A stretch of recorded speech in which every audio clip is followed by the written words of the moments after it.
Hey guys, it's your girl GingerSnap Reacts here, and I'm going to be reacting to some MrBallen videos. This one is called What I Saw in My Room Still Haunts Me.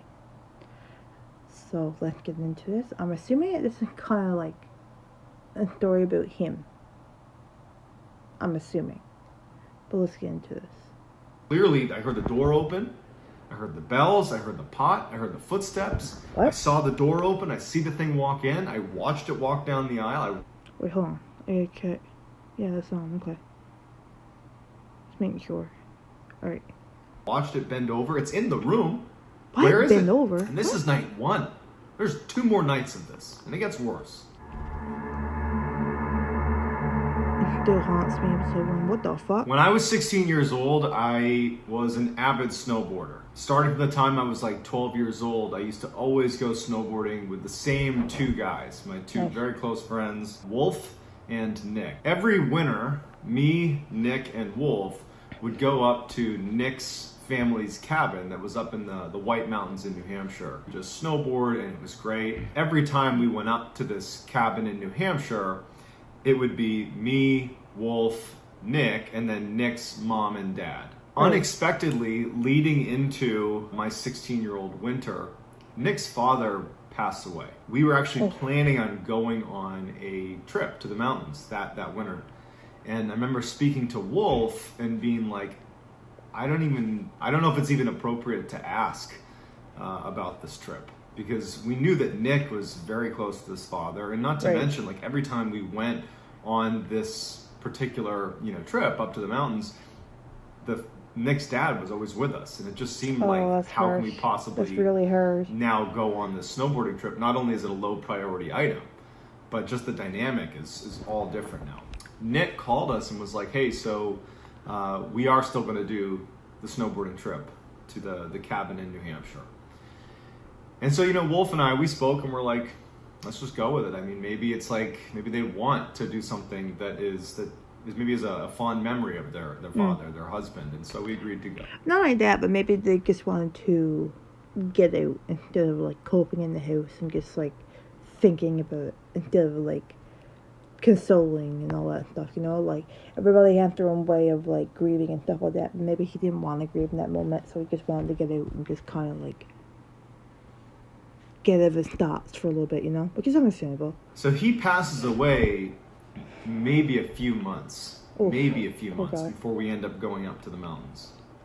And so the grief was still definitely there, but also just, again, that the dynamic was it was like the elephant in the room, right? Like, as we're driving up, we drove in the same car, me, Wolf, Nick, and then Nick's mom was driving. It was so apparent that Nick's dad was missing, because he was always in the car with us when we drove up. Anyhow, so we make the trip up to New Hampshire, and we're planning to be up there for 3 days. So the house itself wasn't really a cabin, it was a house, it was a small house.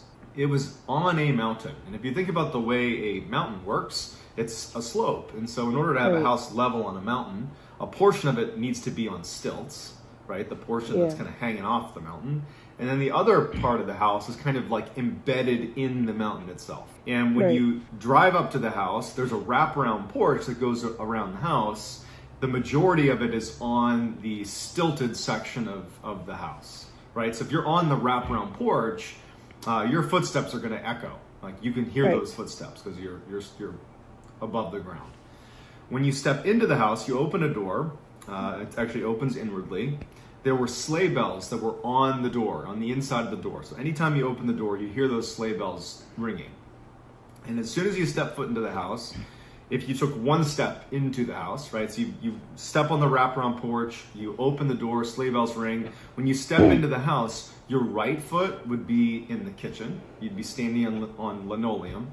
And your left foot would be on shag carpet, which is like the dining room. And that's the way the house is laid out. As soon as you walk in, kitchen on your right, dining room on your left. And if you keep walking, you're going to enter into this living room. And if you turned around in the living room and looked up, you would see a lofted second floor. If you walk into the house, again, your right foot's in the kitchen, your left foot's in the dining room, and you walked as if you were going into that living space, but stopped about halfway across the house, you could look to your right and there'd be one hallway. There's only one hallway. It's a small house. And this hallway is bringing you, call it, into the mountain. If you think about, again, the layout of the house, you have a portion of the house that's sitting in the mountain and a portion of the house that's on stilts. Well, this hallway leads into the section of the house that's in the mountain. And if you go down this hallway and it turns left, it's a short little hallway, it brings you to one room.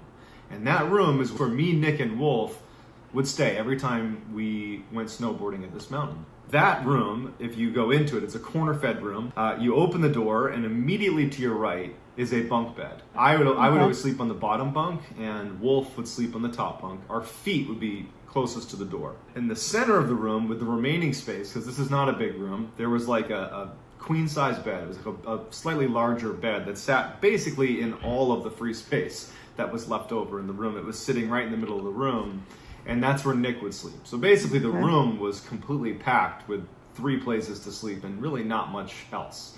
There was a very small space between the queen-size bed and the bunk bed, so you could walk between those two, but that was about it. So that layout's very important, and you'll see why. We snowboard for the day, we come back to the cabin, and me, Nick, and Wolf decide we're gonna crash super early and get up early and have a full day of riding ahead of us, because we're avid snowboarders.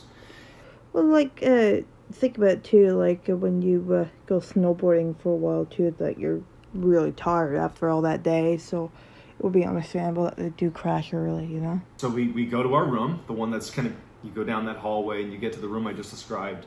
We planned on going to bed early, but we were excited, and so we stayed up gaming for a bit. And then maybe around like 11 or 12 o'clock at night, Nick, who again is in the queen size bed, and Wolf was in the top bunk, they ultimately fall asleep. I was still awake, and what struck me, and it always struck me whenever I slept in this room, is when you turn off all the electronics and you're just laying in bed in this house, in particular this room, it is pitch black.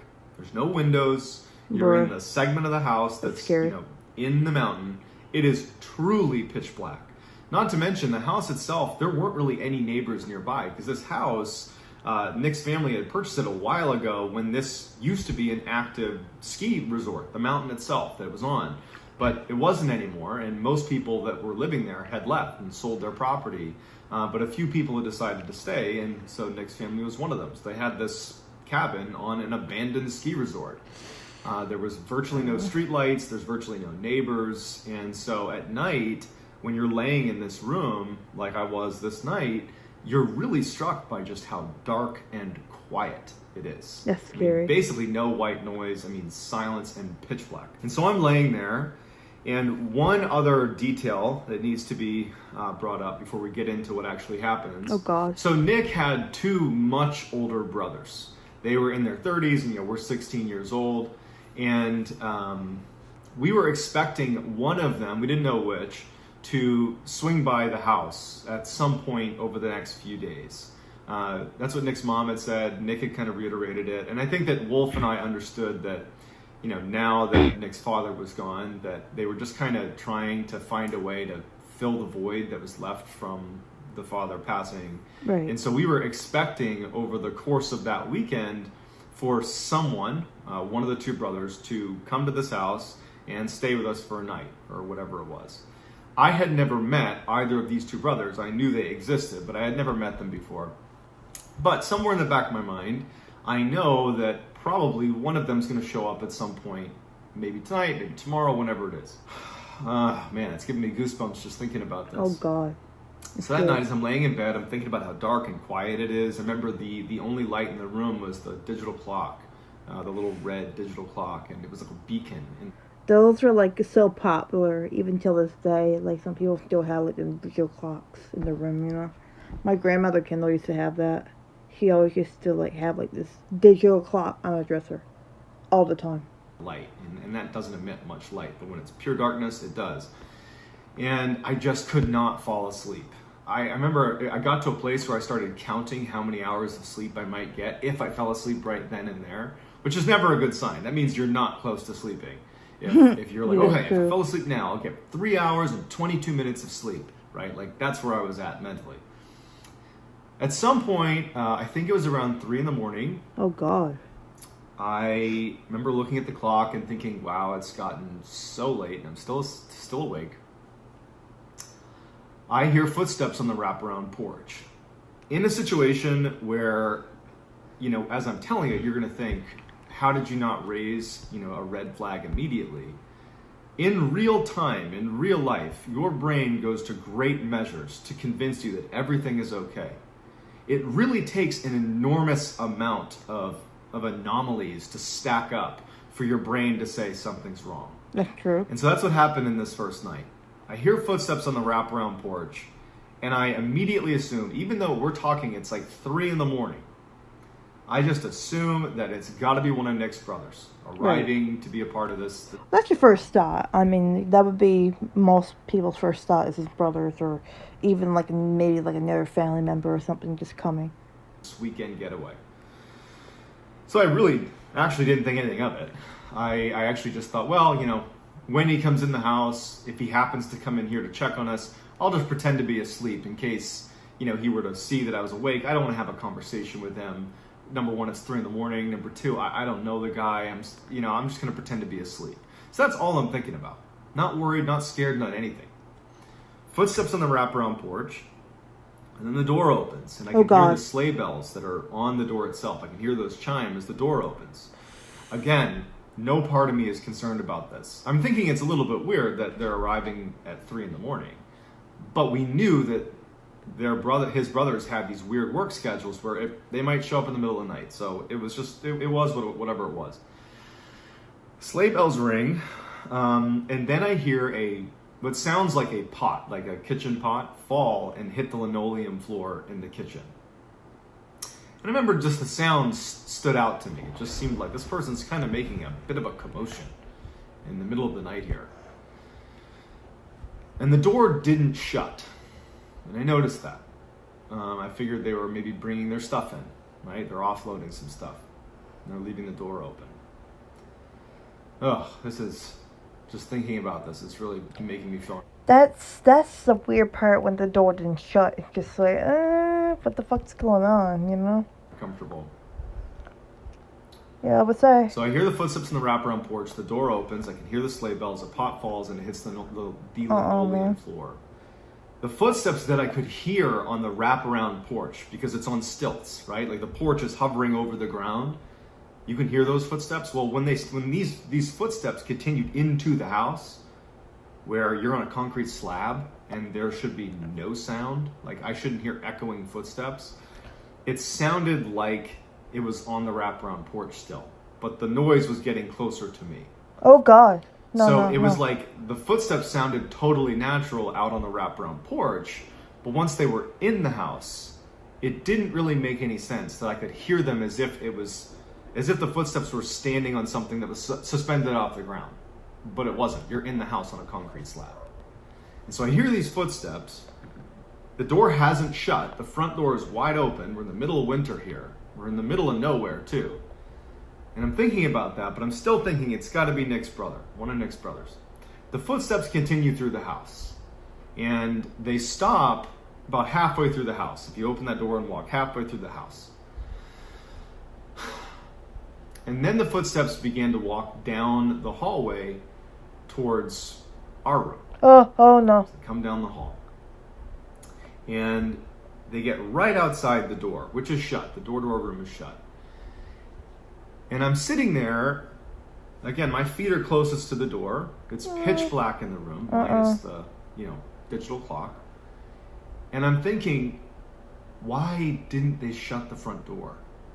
Of all the weird things that have happened, the fact that I'm hearing footsteps as if they're on the wraparound porch, but they're getting louder and moving through the house, the thing that really just made the hair on the back of my neck stand up was, why didn't they shut the front door? That just seems like such a bad idea. There's animals out there. There's a host of things out there. Like, why aren't you shut? And not to mention, it's freezing outside. Yeah. There's a space between the bunk bed, the bottom bunk that I'm on. My main concern is, it's freezing cold in winter, but my main concern is someone didn't shut the doors. There's animals. Definitely, animals that could easily come into the house. So it's animals my first thought. Winter and freezing cold my second. Top bunk, there's a space that I can see clear as day. Whoever walks in the room, I'm gonna see them when they walk past the foot of the bed. But because of the top bunk, my view is actually obscured, and I wouldn't be able to make out someone's face, for example. I could really only see their like middle section. And so when the door opens, and this shadow figure walks into the room, which, by the way, I'm in a pitch black room, and I clearly make out a black silhouette. This thing walks into the room, and it's obscured, so I wouldn't have been able to see its head or upper body anyways, but its hips are so high that I can't even really see those. Those are at the level that I would expect someone's upper body or head to be at. Meaning, this figure that's walked in, its legs are extremely long, and so if it was proportionally the size of a human, you're talking about maybe a 10-foot tall person, but we're in a space that is not a 10-foot high ceiling. And so this thing walks in, and as soon as I see it, and I make out that black silhouette, even though it's pitch black in the room, I clearly see the silhouette that is unnaturally tall, combined with all the things that I've just thought about, mainly the door's still open, they've made kind of a commotion, I can hear these weird footsteps. I instantly was frozen with terror. Frozen. Petrified. I'm like, it's not Nick's brother. And even if we're not talking about paranormal here, this is such a bad situation. Even if that's just some dude who's come into the house, that's a really bad situation. So no matter what, this is a really bad situation, but what I'm looking at doesn't make sense. It's an unnaturally tall person, they've left the door open, and I hear their footsteps all over the house, and it walks in past the foot of the bed. Oh, hell no. I'm laying there, and I can't see higher than its waist because it's obscured by the top bunk. And this thing makes this like facing movement, like a military facing movement, and begins to walk down the aisle between the queen size bed in the middle of the room and the bunk bed where I am. And it's walking down right next to me, and I'm literally sitting there unable to move. And I remember thinking, I can't do anything. I'm truly frozen with terror. And all I remember thinking is, whatever happens, just don't bend down and look at me. That will ruin my life. If this... Oh, God. What do you do in that situation? Do you pretend to sleep or some shit and like... Oh, my God, what do you do? What do you do? What do you do? What do you do? What do you do? Oh, God. Oh, God. I wouldn't be able to sleep if I seen that shit. I'd be like, what the fuck is going on? What do you do? I don't know. Thing so much as looks at me, that's it, I'm done. Me too. I'm saying so walks down the aisle, it's right next to me. I can't, I'm literally frozen. And it does another quick movement, but it's facing away from me now. Oh, God. Facing towards Nick in the center of the room. Oh, no, no, no. And it bows onto and then down through Nick's bed and disappears. In the movies, in a movie, as soon as the ghost disappears into the floor, whoever's hiding would make a run for it. Bless me. Oh, God. In real life, there's no such thing as ghosts. There's no such thing as people disappearing into the ground. So I'm expecting this thing to just get back up again. I couldn't understand that it was... What, it disappear into the bed? That's not possible. Where is it? I heard the door open. I heard the bells. I heard the pot. I heard the footsteps. I saw the door open. I see the thing walk in. I watched it walk down the aisle. I watched it bend over. It's in the room. Where is it? And for hours, I mean, all night, I laid there absolutely petrified. I don't blame you. Expecting this thing to come back up and just look at me. Fuck. That was like my biggest fear, is whatever this thing was, I did not want it to look at me. So that was the worst. I'm laying there frozen. I can only move my eyes all night. Finally, I hear Nick's mom out in the living room making coffee. I mean, this was probably like 5, 6 in the morning. And it was like the first time that I'm like, okay, I'm safe now. Even if it's in the room, I'm safe to just go because I can hear someone out there. And I could hear her speaking. I knew it was her. And so I go right out there. And now you got to understand that even though this was a horrible situation that I still can't really explain, I know that she has just lost her husband. And so the idea of approaching this subject, which effectively is going to turn into ghosts, right? I've never had a paranormal experience before this. I've never had a paranormal experience since, right? Like I'm more or less a skeptic, and I'm going to go out there and I'm going to start talking about ghosts to the woman who's recently bereaved. It just felt really inappropriate. Right. And so I was really struggling with how I wanted to communicate what happened. And so I went to the table, she got me a cup of coffee, and and we know each other well, you know, she knows me well.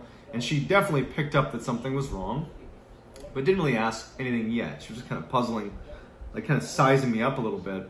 And the only thing I could think to do was to just ask, you know, hey, did either of your two sons, you know, Nick's older two brothers, did they stop by at any point last night? Did they stop by? And she's like, no. Mm-mm. And I'm sitting there like, okay. And I'm just like, I must have had a reaction that was obvious to her. And she just goes, I heard my husband here last night too. Hey, yo, what the fuck? And, you know. Oh, God. I don't know if that was your husband. 10 foot tall? Is your husband 10 foot tall? Because I don't think so. No. That made it a lot worse. No.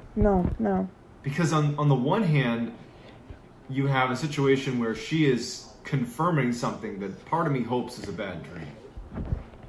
I'm honestly thinking he's a demon or something. Either it's like a vengeful spirit, maybe, like it's fucking with him, or like it's some demon or some bullshit like that. I don't fucking know. Number two, she's now saying it's her husband.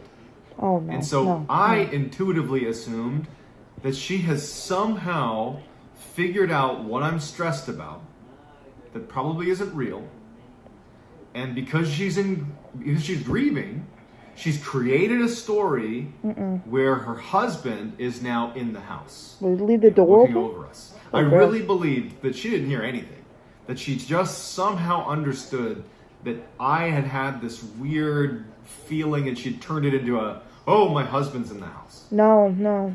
And I just couldn't ask any more questions at that definitely point. not. I felt like I had set her up for this awkward exchange. No. I felt really bad that was the discussion we were having. It's not your fault. I also thought, if that's true, I don't want to have this conversation. I really was just dumbfounded on what to do in this situation. Right. And this is night one. There's 2 more nights of this. Oh, and it gets no. worse. Oh, so no. Nick and Wolf eventually come out of the bedroom, and they come to the dining room. And the same way I felt reserved talking to Nick's mom about what happened, I had the same feelings about Nick, because it was his father. Right. And I also just felt like that would be inappropriate. Right. But Wolf, he's not a family member, and he's my buddy, and I kind of pulled him aside, and I kind of told him what was going on as best as I could. But I kept it kind of generic. I was like, I could have sworn I heard someone in the house last night. I could have sworn. And he's like, yeah, you're probably dreaming. That's what this is. And I was like, no, I wasn't, but I can't make sense of it. And I was like, can you just do me a favor? And at this point, Nick actually overheard the conversation, and I very much kind of cut ties with what I was talking about. I was like, yeah, I just thought I heard something last night. It's just me freaking myself out. And I was like, can you guys tonight, when we get back from snowboarding, can I fall asleep ahead of you? That way I'm asleep, you guys can just fall asleep after I do, and then I'll sleep through the night, no big deal. And they're like, all right, yeah, weirdo, whatever. All right, my big plan is I'm just going to go to bed really, really early. Because I didn't sleep the night before, so I'm thinking, I'll fall asleep right away. Right. So we go out, we snowboard for the day, my mind is off of what happened, and frankly, I'm starting to convince myself that had to have been, sleep paralysis. Even though I'd never had that before. I was Googling. I mean, I can understand what you think is sleep paralysis, but I mean,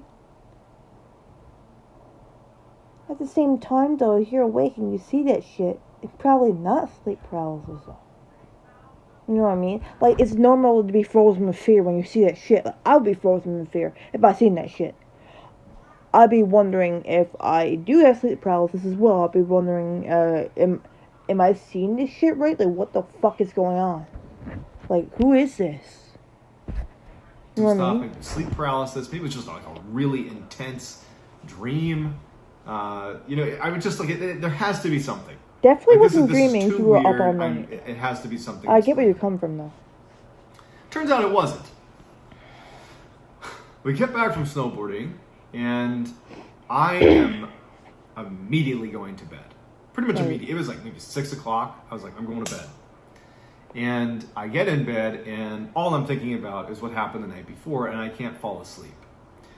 Eventually, Nick and Wolf, they come in the room, and they're trying their best to stay awake so that I can fall asleep, but it's getting later and later, and I can't fall asleep.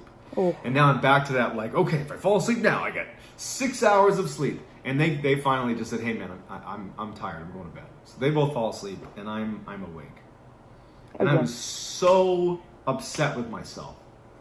Like, you screwed yourself. Why didn't you just fall asleep, you dummy?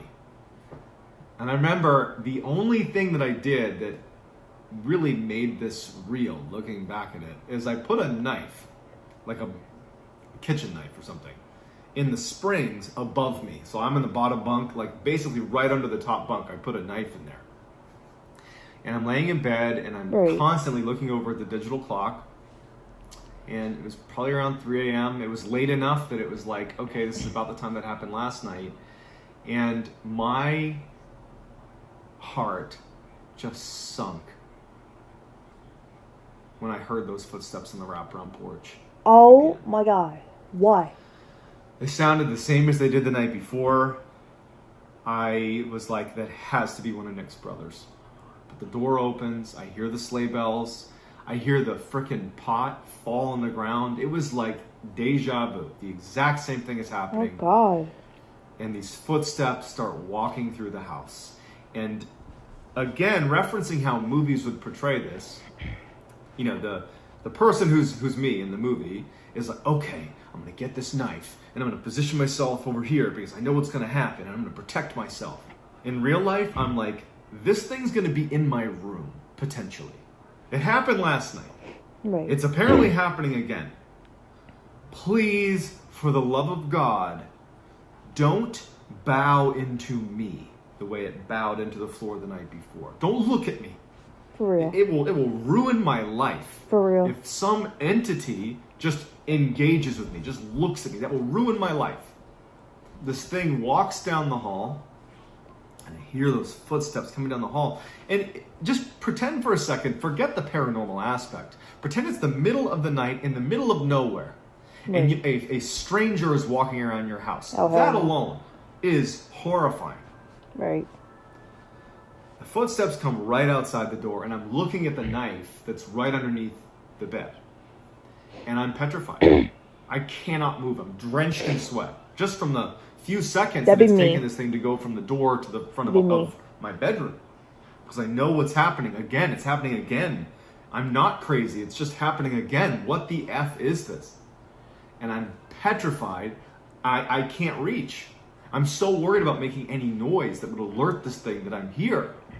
That I can only move my eyes. And I remember even thinking that I shouldn't move my eyes too quickly because it might hear that. Like, this is a primal level of fear. Right. The door opens. Oh, hell no. It walks into the room, goes right past the foot of my bed, and I'm, again, petrified. And it walks down after making its facing move. Doesn't know that he's awake. Doesn't know that he's actually awake. Is he just fucking with him? This thing, or whatever the fuck it is. Doesn't know that he is awake, and it is messing with his mind. And actually, like, just trolling him. It walks down the aisle between me and Nick. Hell no. And I remember what happened the night before, where it folded into Nick and disappeared. And I'm just thinking to myself, please don't turn and bow into me. Please, whatever happens, just don't do that. So it turns away from me and does the same thing it did the night before, folds onto Nick and disappears into the ground. Oh, what the fuck?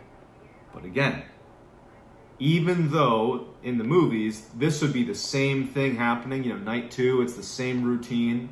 It'd be like, oh, the ghost is in the floor now. I can go alert the authorities. No. Because now it's safe. In real life, I'm like, where did it go? I know this happened last night, but it still doesn't make any sense. It's in the room. It has to be. This is a real thing. It came in the room. It's somewhere. Is it under my bed? Where is it? All night. All night. I lay there. This is the second night that I've not slept.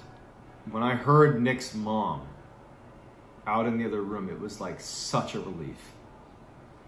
Because I didn't give a crap at this point about being polite.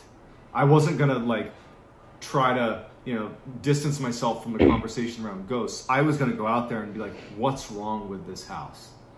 And so I hear her and I go right out to the living room and I tell her everything in as acute detail as I possibly can. And as I'm telling her this, her reaction didn't line up. Her reaction was not surprise, terror, confusion. It was empathy. She felt bad for me. It was sympathy. You don't understand. Like, I'm listening, but you just don't understand what's happening. And I'm telling her all the, every detail I can possibly muster. And at the end of it, or towards the end, she just kind of stops me. She's like, John, I told you yesterday, and again, I heard it last night. That's just my husband. Bitch, this is not your husband. I'm sorry. And I was like, unless your husband is 10 foot tall, whatever the fuck it is, it's not your husband. No. That cannot be what it is. And she was like, I heard him open the door. No. I heard the pot fall. I heard him walk through the house. I'm assuming he went into Nick's room again with you guys. Oh, no. And I'm like, what is happening? So totally now just beside myself. I remember I was crying actually. Like during this conversation, I'm just crying. Not even like tears of sadness as much as just like, what's happening? Like I needed my mom. Like I felt so helpless. And no offense to Nick's mom, but I just felt like I was with a lunatic. How? Yeah, that's true. But like at the same time, she's recalling the exact same things as me. It's not. How do I put that together? I remember thinking I need to leave. I need to get out of here. I can't be here anymore. At this point, I'll be like, listen. It's a black figure. It's 10 foot tall. I don't know what the fuck it is, but I'm telling you right now, it is not your husband. I don't care what you think, unless he's 10 foot tall or he's into like a demon form or whatever the fuck he's into. I don't know what it is, but I definitely. But then I thought about like, how am I going to make this happen? Nick's mom and Wolf and Nick, they're not leaving today. And it was pretty clear that Nick's mom liked the fact that she, heard her husband walking around the cabin. She's not trying to leave. There's one more night that we're here. Oh, God. And I would have to tell my parents to drive, my mom or my dad, to drive to New Hampshire and come get me because I'm seeing ghosts. Like, this was a trip that I loved. I looked forward to this trip every year. It wouldn't have made any sense, and they would have been like, what's wrong with you? And I honestly was not prepared to have those conversations with my mom and dad. I was not prepared to be like, let me tell you about the ghost I saw over the past 2 days. And so I was just kind of resigned and decided to stay. In retrospect, I think I should have called my parents and been like, that's what parents are for. Like, get the hell up here. It doesn't matter why. Come get me. But it was such a confusing moment that I had no blueprint for how to handle. So I just stayed. Nick and Wolf finally get up. And I remember I made that decision as I'm sitting there thinking about what's happening is Nick's mom is reassuring me, about her husband being in the house. And I make the decision that I'm going to stay. Nick and Wolf come out of the room, and they come over, and Wolf pretty much immediately looks at me to get a gauge on what happened. And you can see it all over my face. I've been crying. And I told them what happened. And, Nick was always kind of a stoic, and he was just unaffected, Wolf, on the other hand, was more inclined to, at a minimum, believe something was happening. Right. He didn't know if it was a ghost or not, but he certainly understood that something's going on. And the fact that Nick's mom, as I'm explaining to Nick and Wolf what's going on, she was like reinforcing my argument. Yeah, I heard him too. I heard the door open. Yeah, I was up. No. I am scared. I am terrified. Whatever the fucking thing is, it looks like a demon or whatever the fuck it is. This is not your husband. I am freaking out. I am out. Bye. You can deal with this yourself. I'm out. Upstairs, I heard him walk through the house. And Wolf's like, what's going on? And Nick is like, he didn't want to hear it, kind of. It probably was uncomfortable. It's about his father. Or it's not his father. Before we went out snowboarding for the day, because Nick's mom would drive us and drop us off, she brought us to a local store, and we bought a coffee table because they've been looking to replace the one that was in their house. Basically, when you walk into the house, instead of turning down the hallway towards our room, if you just keep walking into the lofted area, at the foot of the stairs was a coffee table where they kept a landline phone because you're in the middle of nowhere and you got to have some way to call, and they put it right at the foot of the stairs in this little coffee table. But it had broken, or it was old, or whatever. I know they wanted a new one for a long time. We went out and got it. Me, Nick, and Wolf, we go, we snowboard, we come back, we help offload the coffee table into the house, we put it at the foot of the stairs, and that night we go to bed. Oh. I was ruthless in trying to keep Wolf and Nick awake. I mean, I wasn't even trying to make jokes out of it. I was like straight up kicking the bunk, like kicking Wolf's bunk, like literally shaking Nick. I was doing everything in my power to keep them awake because I couldn't sleep. I'm terrified. It was like the opposite of how excited you get before Christmas and you can't sleep. It was like the opposite of those feelings, but you still can't sleep. It was like, this is the worst night of my life. And also, the nail in the coffin, if you will, is during the day that day, we found out that neither of Nick's two brothers were going to be making the trip. Oh, God. They weren't going to make it. So no one's going to be at the house. No one should be at the house except for us. And so that night I'm laying there, and after all my attempts to keep Nick and Wolf awake, they fall asleep. Everyone's asleep. The house is pitch black. It's silent. And around 2, 3 in the morning, I'm getting goosebumps just thinking about it. I hear those footsteps on the wraparound porch. The door opens and I hear the sleigh bells ringing on the door. Oh, God. A pot falls on the ground, and the footsteps walk into the house. And this is the third time that this has happened. So in a way, this was the first time that I was expecting something to happen. For it to walk down the hall, to come in the room, to come next to me, fold into Nick, and then that's it. This was the first time I had a little bit of, call it security, that something was going to happen, and I understood what was going to happen. I didn't understand it, but I expected something to happen.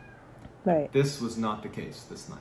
It walked into the house. Everything was the same. It walked into the house, but instead of going down the hallway towards our room, it kept walking into the lofted area. And the lofted area, from where I was laying, my foot's at the door, my head's back here, the wall straight, if I like sat up in bed and looked straight, the wall right there led into the area where this thing was. So I'm basically, if there wasn't a wall, I'd be looking dead at this thing.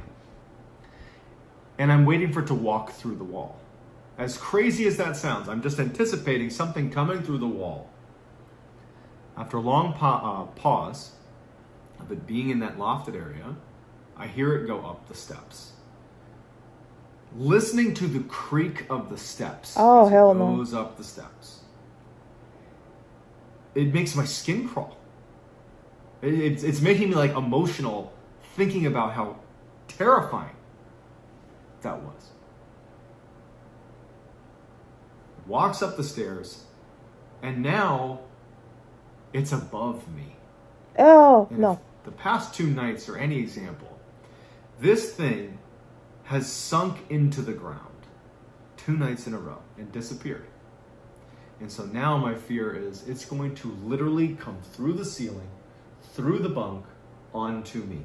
Oh, hell. The sound stopped when it was upstairs. Got upstairs, and that's where Nick's mom slept. She was upstairs. So I laid in bed, petrified once again. I got my stupid knife sitting in the underside of the bed above me. And hours and hours of waiting for my literal worst nightmare to come true as some entity comes through the ceiling and goes into me. Or even just if it was like onto Nick, if it came through the ceiling and if out of my peripheries I'm watching like this beast come through the ceiling and float down and into Nick. It just, these thoughts in my head, they didn't make any sense. They were terrifying, but they were happening. I laid in bed and I couldn't fall asleep. I was now coming up on 3 days without sleep. So at some point that night, I did fall asleep, probably just out of sheer exhaustion. At some point in the morning, early morning, now probably like 5 in the morning, I wake up again and I can hear Nick's mom.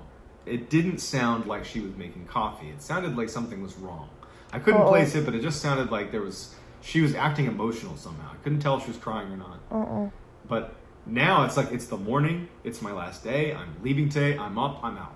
And as soon as I walk out of the hallway and I look to the left into the dining room where I expect to see Nick's mom, and she's not there. And she's actually over at the foot of the stairs in the lofted kind of living room area next to this new coffee table we had just put in. And she's standing over this coffee table at the foot of the stairs where the entity had been the night before, the one deviation from the other 2 nights. And she's crying. Come here. She points to the coffee table. And she's down on her knees looking at the table. And now I can tell she's probably crying tears of joy. Because scratched into the coffee table were the words, "I love you." I was like, I'm done.